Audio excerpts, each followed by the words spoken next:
Iringa ni mji mzuri kweli kweli. Ila ni wapi nitapata hoteli ya kitalii? Ni Iringa Sunset hoteli yenye hadhi ya kisasa kabisa na ya kitalii, yenye ubora mzuri mkoani Iringa. Ukifika Sunset Hotel Iringa utapata vyumba mbalimbali na vyenye hadhi mbalimbali kama vile executive rooms, deluxe rooms na standard rooms. Pia kuna mgao wa chakula kisasa kabisa ambao utakuwezesha wewe mteja kupata vyakula vizuri na vitamu kuanzia kifungua kinywa mpaka chakula cha jioni. Ndani ya Sunset Hotel kuna baa mbili zenye ubora, bila kusahau wale wenye shughuli mbalimbali kama vile mikutano na semina na mengineyo. Unaweza kuwasiliana nao kupitia namba 0743359971 au 0742240555. Email yetu ni iringasunset@gmail.com au info@iringasunset.com, na website ya kwetu ni www.iringasunset.com, na tutembelee katika mitandao yetu mbalimbali ya kijamii, Facebook na Twitter kupitia jina moja la Iringa Sunset.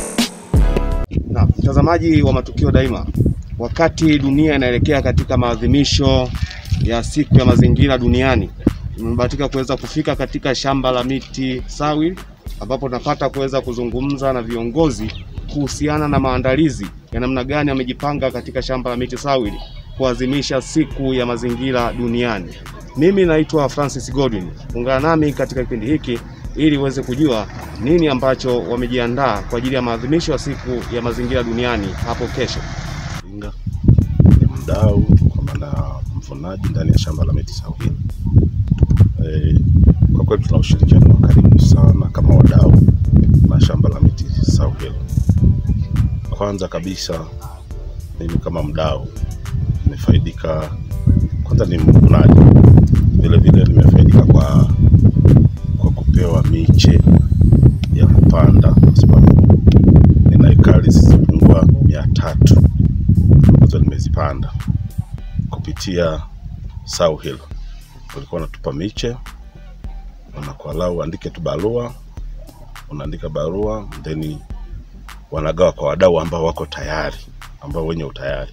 Kwa hiyo mimi ni mmoja wapo ambaye nimefaidika sana, na tumekuwa nao jirani sana hata kwenye kampeni zile hata za kutunza mazingira, hususan kuhifadhi mazingira kwa maana hata ya kuzuia ile mioto kichaa. Kwa hiyo SAWIL wamekuwa wadau wangu wa karibu sana sana, na msaada mzuri. Wamekuwa wakitupatia semina nzuri za kutuelekeza namna utunzaji wa mazingira. Hata ile tu upandaji wa miti na miche waliotupatia, hiyo ni moja wapo ya hata kutunza mazingira, kwa sababu tumepata kama mwaka huu kwa mfano tu, nizungumzie kwa mfano mwaka huu nimepata miche isiyopungua 50,000. Kwa hiyo imepandwa na maana tayari imeshatunza mazingira. Kwa hiyo SAWIL kwa kweli wako jirani sana na sisi wadau. Sawa. Kwa kweli mimi nafikiri zamani ilikuwa watu kutopata ule uelewa wa umuhimu wa miti. Sasa hizi wameelewa, kwa sababu kitu cha kwanza ninaomba nifafanue vizuri. Kwanza watu walipisha maeneo yao ikapandwa miti, wakaja kaelimishwa kwa bwana, baada ya kuwa mmepisha maeneo inapandwa miti mtakuja kufaidika. Kwa maana na wao wenyewe wadau kama waliopitiwa na shamba hili vijiji husika ambavyo viko jirani, kwa saizi vinafaidika, na wao wenyewe binafsi wameweza kupata miche na wameipanda na wanapewa elimu hiyo. Kwa hiyo inawasaidia sana. Kwa hiyo hata wao, hata ile kuingia tamaa za kusema waanze sijui kuchoma nani inakuwa ni ngumu, baada hata kuleta hii ya kusaidia hata wananchi wenyewe wao wanapata miche kupitia shamba la miti SAWIL. Kwa hiyo imewasaidia sana. Alafu vile na wao wenyewe kupitia hivi vijiji husika nao wanapata vibali. Kwa hiyo wamo humu wanachakata mbao, wanapasua. Kwa hiyo wanafaidika. Kwa hiyo sidhani kama tena mtu ataanza tena kuingia zile tamaa za kusema ngoja afanye aweze kuhujumu huu msitu, ambapo yeye mwenyewe tena anafaidika, anasomesha watoto, anafanya shughuli zake za ujasiriamali, amejenga nyumba nzuri. Kwa hiyo sidhani kama tena ataingia tena tamaa, na wenyewe ndio unakuta hata ikitokea moto ndio unakuwa wa kwanza kutoa hata taarifa kwa ajili ya kuokoa. Kwa hiyo ndugu waandishi wa habari, imewakwamia vizuri sana. Kwa sababu gani? Watu wameitikia huo wito, wamehifadhi mazingira. Mtu amepanda miti yake amefika mahali sasa ya kuivuna. Kwa hiyo anavyoivuna ina maana anafaidika, uchumi wa kwake binafsi unaongezeka. Kama alikuwa amepanga kufanya 1, 2, 3 mwaka huu, anakiangalia na miti imesha labda lese imetosha kuvuna, akavuna akapata pesa, akafanya 1, 2, 3 akanunua hata kitu chochote ambacho kinamsaidia katika maisha yake. Kwa hiyo mimi ninasema wadau kama sisi tumefaidika sana, na nafikiri hata kwa siku ya kesho ya mazingira watu kwa wamejipanga vizuri sana na wameitikia sana wito, kwa sababu bila kupewa hii miche na kupanda, kwa sababu ni bure. Kumbuka hii miche mtaani inauzwa bei kubwa sana na haijaandaliwa kitaalamu. Kwa hiyo sawa hili wao wenyewe kwa kweli wametusaidia kwa kiasi kikubwa sana. Miche yao ni mizuri, imeandaliwa kitaalamu. Kwa hiyo mtu hata kama alikuwa anataka apande eka 1, anaweza kupanda hata eka 30, 50 kwa sababu miche amepewa bure. Kwa hiyo kwa kweli hata kwa siku ya mazingira duniani hiyo kwa kweli watu inawasaidia, kwa sababu tayari hata wakija kujumuika na sisi, akiulizwa na eka ngapi, na mtu mmoja anakuta na eka 50, 100. Kwa hiyo ni uhifadhi mkubwa sana kupitia shamba la miti sawili. Afisa misitu mwandamizi anafanya kazi na shamba la miti sawili, ni afisa mwenezi wa shamba. Siku ya mazingira duniani ina mchango mkubwa kwa jamii yetu, na tunahamasisha jamii kutunza mazingira, ikiwepo bioanuwai iliyo katika ardhi hii. Bioanuwai iliyopo katika ardhi hii ni pamoja na miti, kwa maana ya misitu ya kupanda, pamoja na ile ya asili. Mazingira yetu yamezungukwa na takriban hekta 48,000 za misitu ya asili, ambako bioanuwai ya misitu ya asili huwa mara nyingi inapotokea kukatwa au kuvunwa, kurejea kwake kunatumia muda mrefu. Kwa hiyo shamba la miti sawili, kwa kuzingatia mahitaji na ukuaji wa miti ya kigeni ni wa haraka, limekuwa likipanda miti katika maeneo yake kwa kila mwaka takribani hekta 2000 kila mwaka. Lakini pia jamii inayotuzunguka tunahamasisha upandaji miti kwa kuwagawia miche. Kwa mwaka huwa tunagawa takribani miche milioni 1 kwa jamii inayotuzunguka, zikiwepo taasisi za shule, taasisi za watu binafsi, pamoja na watu binafsi.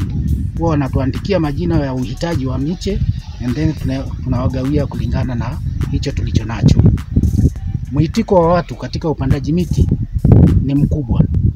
Huwa tunapata maombi ya watu takribani 500 hadi 1000. Lakini kwa uwiano wa vijiji vilivyopo, vijiji takribani 60 ndio vinavyozunguka mashamba haya. Kwa hiyo tunawapatia kwa uwiano ule wa vijiji na taasisi zilizopo ndani ya vijiji. Katika wilaya ya Mufindi, nafikiri kwa sasa tunasema umetia fora. Kutia fora maana yake mpaka watoto wadogo wana miti ya kupanda. Ukiachia wazazi wao, mpaka watoto wadogo sasa hivi wana wood lots, wanaita viunga vya miti, na wanapata ajira nyingi kutokana na uwepo wa shamba hili. Ajira hizi zinategemea na shughuli zile za shamba tunazozifanya. Kwa hiyo kwa mwezi tunaweza tukawa na watumishi zaidi ya 30,000 wanaofanya kazi katika shamba hili. Kazi zile za bustani zinahitaji uwepo wa watu, kazi za kupalilia miti, lakini pia katika hali ya uvunaji tunao wavunaji takribani 400 ambao ndani ya wavunaji hawa wanatengeneza ajira. Kiwanda kimoja cha kati tu kinaweza kikawa na watumishi zaidi ya 30. Kwa hiyo kwa idadi ya hao wavunaji 400 unaweza ukaona ni ajira kiasi gani inatoka katika maeneo haya. Mhifadhi mkuu wa shamba la miti sawili. Sasa labda kwa mada kuu, hasa tunapoelekea siku ya mazingira, Kwa jumla sasa niongelee habari ya mazingira, nisiongelee habari ya shamba. Mazingira, tukiongelea mazingira ni vitu vyote ambavyo vinatuzunguka. Kama vile kuna hewa, kuna maji, kuna ardhi, kuna majengo, kuna wanyama mbalimbali, kuna mimea pia.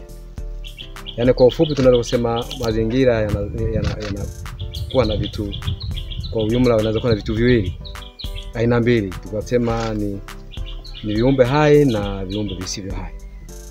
Yaani kwa maana viumbe hai kama vile wanyama na mimea na wadudu na vinginevyo, lakini tukisema visivyo hai tunaweza kusema kama hewa, ardhi, majumba na vitu vingine.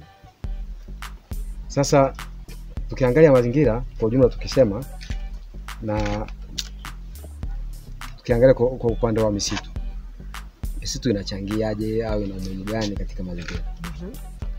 Misitu ni muhimu katika mazingira kwamba yaani tuseme ni mama unaposema kutunza mazingira, misitu ni mama wa utunzaji wa mazingira. Kwa maana kwamba kwanza misitu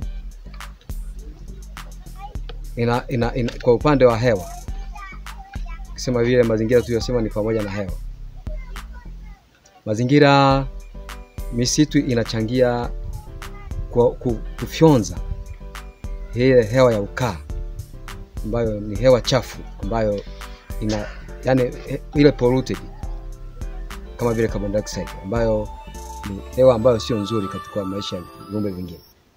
Lakini pia misitu inachangia katika utunzaji kama vyanzo vya maji, na katika vyanzo vya maji, lakini katika kuchuja maji safi. Lakini misitu pia ni chanzo cha malighafi kama mbao na vyakula pia inapatikana, na mazao mengine, kwa sababu tunavyojua mimea ina uwezo wa kujitengenezea chakula yenyewe, na hicho chakula inachojitengenezea pia ni chakula kwa ajili ya binadamu au na wanyama wengine pia. Lakini pia misitu ni makazi ya viumbe mbalimbali kama vile wadudu, wanyama. Kwa ni makazi ya bioanuai, viumbe vingine. Lakini pia misitu au mimea kwa ujumla ni dawa mbalimbali zinapatikana ambazo zinatibu binadamu, inatokana na misitu. Lakini pia misitu ni chanzo cha maji, cha mvua. Misitu tunavyojua baada ya kuwa inapandia ile ya evapotranspiration, inapokuwa inatoa ile mvuke, unapokwenda huko juu tunatengeneza mawingu, na mawingu yale baadaye baada ya kuyeyuka pia inakuwa mvua. Na ile mvua kwa upana wake unaweza kuona manufaa ya maji au ya mvua kwa chakula. Mvua ikinyesha, chakula kinakuwa kinapatikana kwa jamii, na unajua jamii chakula kipatikana kwa viumbe, kwa wanyama na hata kwa wanadamu, chakula kinapatikana. Basi hayo yanaweza kuwa baadhi tu, sehemu chache ya mazingira. Lakini pia hata ardhi, unaweza kusemea ardhi, kutunza ardhi. Mazingira tunaposema pamoja na ardhi na mvua, unapokuwa na misitu inatunza ardhi sipate mmomonyoko au kuharibika. Basi tuende kwa upande mwingine kusema kwamba hiyo misitu nini kinachangia katika uharibifu wa mazingira. Moja wapo kitu ambacho tunakusema ni ukataji wa miti ovyo bila matumizi endelevu. Kwa hiyo ile miti inapokuwa inakatwa inatoweka, na inapotoweka kwa hiyo inapunguza katika hifadhi wa mazingira. Pia kitu kingine ni kuchoma moto, uchomaji wa mioto ovyo kwenye misitu. Moto ni hatari sana, kwa sababu unapokuwa unachoma unateketeza sio miti tu, na bioanuai zingine na viumbe vingine kwa vile wadudu, wanyama, wadudu wengine na mimea pia. Kwa hiyo kwa hali hiyo uchomaji wa moto unaathiri pia. Lakini vitu vingine vinaweza kuchafua mazingira ni pamoja na pia na wanaita air pollution, uchafuzi wa hali ya hewa. kuna vitu vinaweza vinakuja hewani kama vile viwanda vinachafua hali ya hewa. Kwa hiyo ile inaathiri hata viumbe. Kwa hiyo hata au chemicals zingine ambazo zinaweza kuwa zinatoa hewa chafu ambazo zinaweza kuathiri wanadamu na viumbe vingine ambavyo vinazunguka. Lakini basi tuje kwamba madhara hayo ya kuchafua au uchafuzi wa mazingira kuna madhara gani kwa binadamu na pamoja na bioanuwai yote kwa ujumla. Ni kwamba unapokuwa umechafua hali ya hewa kuna madhara. Mfano moja ni ongezeko la joto duniani, ambako ile uchafuzi joto linapokuwa linaongezeka kwenye anga kuna utando ambao unaitwa ozone layer. Ule utando ambao umeumbwa kwa asili kwa utunzaji, kama mazingira yametunzwa vizuri, unazuia mionzi mibaya ambayo inatoka kwenye jua, ambayo pia inaweza kuingia duniani. Ikipita kwenye ile ozone layer, kama ozone layer imeharibika, inapita moja kwa moja, kwa hiyo ile mionzi inakuwa na madhara katika dunia. Kwa hiyo uchafuzi huo wa hali ya hewa hasa unatokana na viwanda na mioshi na uchafuzi mwingine, unapokuwa unaharibu lile tabaka la ozone layer, unasababisha joto kuongezeka duniani. Lakini pia kuna mabadiliko tabia ya nchi. Unstable ecosystem, tabia ya nchi haiko stable. Yaani unakuta matukio ya baada ya uharibifu umekuwa mkubwa. Unaweza kushangaa wakati mwingine mvua ambazo ni za kupitiliza, ambazo hazina mpangilio mzuri, au jua ambalo muda mrefu wa kiangazi ambao haukutegemewa, au joto ambalo halikutegemewa. Kwa hiyo hiyo ni sehemu tu ya madhara ambayo yanasababishwa na ecosystem na uharibifu wa mazingira kwa ujumla au bioanuwai. Lakini pia tunakosa urithi wa kitaifa. Kuna baada ya mabadiliko hayo kuna viumbe vingine vinapotea. Mimea na baadhi ya viumbe vingine hata wanyama wanatoweka, vinapotea. Lakini pia kuna hata mimea au misitu ambayo inapungua. Licha ya kupotea lakini inapungua siku ya siku, inapungua.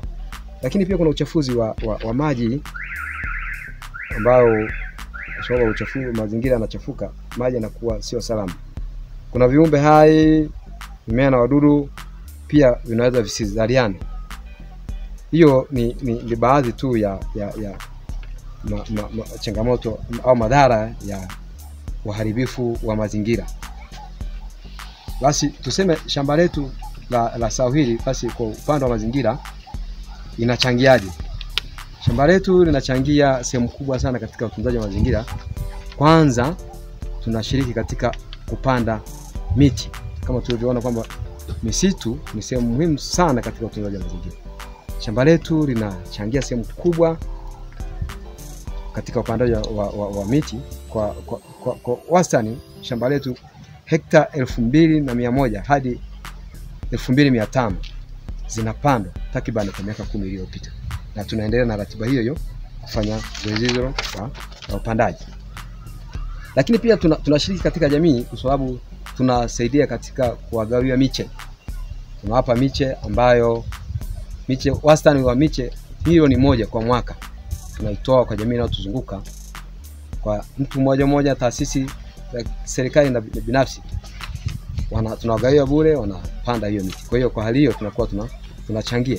Lakini pia tunatoa elimu na kitengo cha uenezi ambacho wanaendelea tunasaidia kuwapa elimu jamii umuhimu wa kutunza mazingira na kupanda miti. Na pia tunasaidia katika upande wa nyuki, ufugaji wa nyuki, na tunaelimisha na jamii pia inafaidika kwa sababu tunza mazingira yetu hayo. Jamii tunawapa maeneo, wanahifadhi, wanafuga nyuki. Hata sisi pia kama shamba tuna kitengo cha nyuki ambacho pia tunafaidika katika utunzaji wa mazingira na kupata faida za misitu kutoka kwenye nyuki. Nilisema faida mojawapo ya utunzaji wa mazingira au ya miti kama entity kubwa ya utunzaji wa mazingira ni dawa. kuna dawa aina mbalimbali tofauti na hii ya corona tu ambazo zinapatikana kwenye miti. Kuna dawa ambazo tunasema za kienyeji, wakati mwingine inawezekana zilikuwa hazitambuliki kabla ya corona, lakini corona ni sehemu tu ya hizo dawa ambazo tunazipata. Kama sisi hapa mfano tuna mikaratusi ambayo hata jamii ya kwetu tu hapa ya shamba, na dawa zingine, mimea mingine ambayo wanaitumia kwa ajili ya matumizi ya kujivukiza, yani kupiga nyungu, na inawasaidia katika kutatua corona. Na jamii yote ya hapa inakuja kutafuta hiyo mimea ambayo inaelekezwa au wanahisi kwamba ni nzuri, inasaidia corona na magonjwa mengine ambayo yanaambatana na hayo. Kwa hiyo tunawasaidia.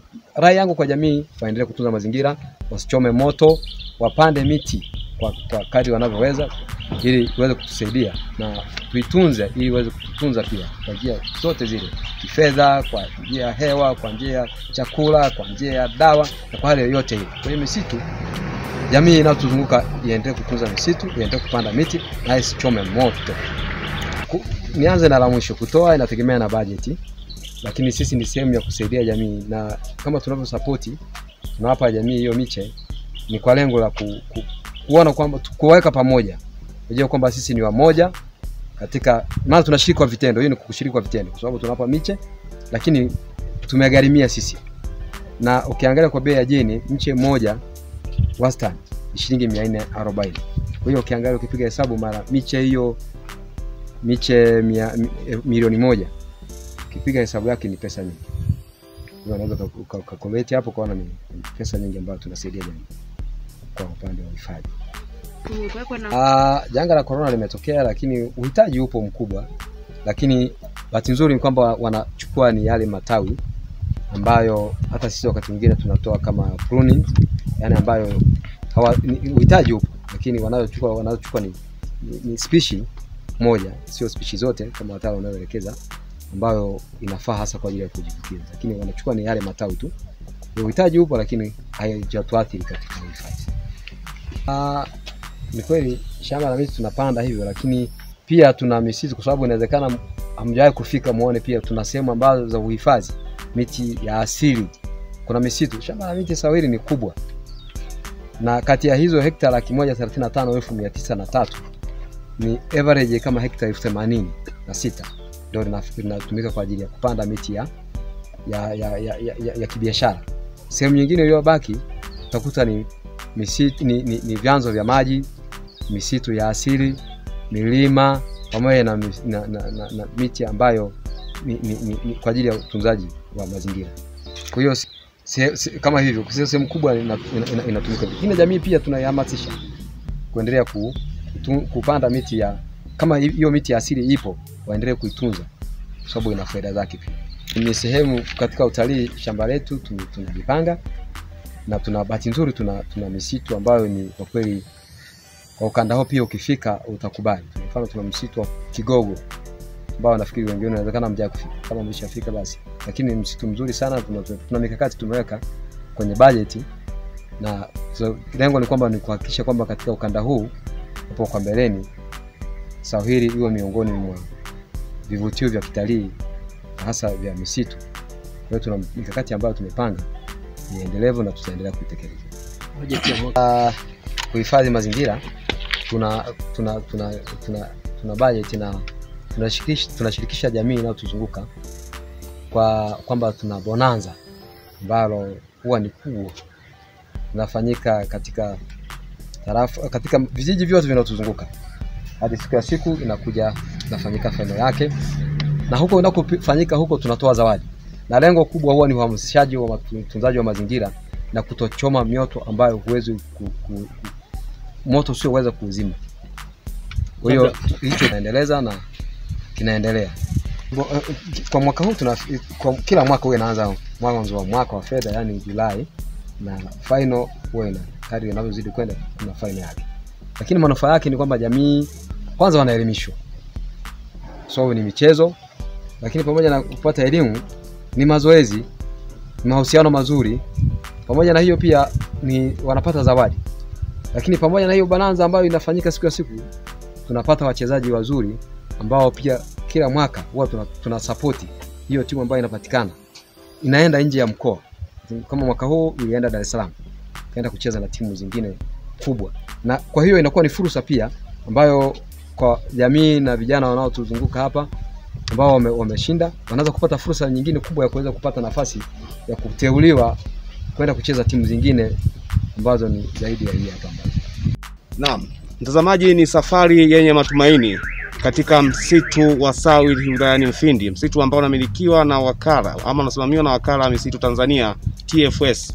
Tumepata kuweza kusikia namna gani ambavyo wananchi wa wilaya Mfindi wanavyonufaika kupitia programu ya ujirani mwema na kuona kwamba wanaendelea kutunza mazingira. Lakini kubwa zaidi, tumepata kuweza kuona namna gani wananchi katika kipindi hiki cha janga la ugonjwa wa COVID-19 corona, namna gani ambavyo wameweza kunufaika na msitu wa Sawi. Msitu ni dawa. Endelea kuhifadhi misitu, lakini msitu pia ni rasilimali kubwa. Mimi naitwa Francis Godwin, mpiga picha wangu Shalom. Asante na kwaheri. Lukani Connections wanaopatikana Iringa mjini nyuma ya benki ya CRDB wameamua kuwasogezea huduma zaidi jirani. Lukani Connections wanatoa huduma zifuatazo: printing kwa upande wa picha na video, photocopy, printing card kama invitation card, wedding, send off, business cards, lamination na stationaries kwa ujumla. Lakini kubwa kuliko ni mashine ya kuprinti mabango aina zote, kwa mfano banners, roll up banners, wheel covers, stickers na kadhalika. Njoo tukuhudumie kwa bei nafuu kabisa, lakini maelewano pia yapo. Kwa mawasiliano zaidi piga simu namba 0754 326645 na 0715 326645. Lukani Connections ni baba lao.